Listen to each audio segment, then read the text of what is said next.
sayaraq gözləmişəm hər gecə yarı. Gec gəlmədədir yar yenə olmuş gecə yarı. Gözlər asılı, yox nə qaraltı, nə də bir səs. Batmış qulağım, gör nə döşürməkdə didarı. Bir quş ayığam söyləyərək qahdan illər, qahdan onu da yem deyə laylay xuş aparır. Yatmış hamı bir Allah oyaqdı, daha bir mən. Məndən aşağı kimsə yox, ondan da yuxarı.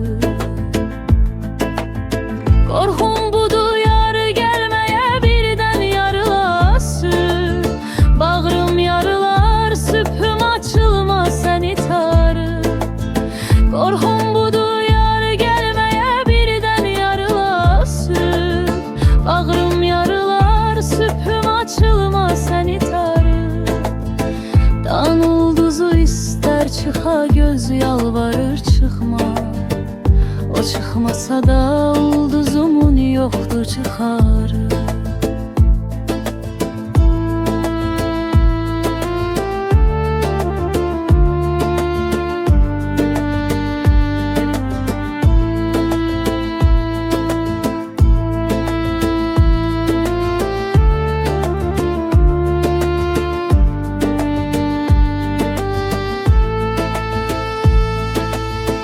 Gəlməz tanıram bəxtimi indi ağararsın.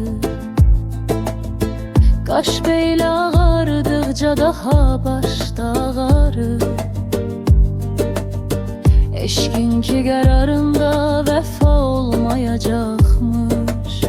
Bilməm ki təbiət niyə qoymuş bu qərarı. Mehrabi şəfəqədə özümü səcdədə gördüm. Qan içirə gəmim yox, özüm olsun sənə sarı. Mehrabi şəfəqədə özümü səcdədə gördüm. Qan içirə gəmim yox, özüm olsun sənə sarı. Eşqi var idi şəhriyarın güllü çiçəkli.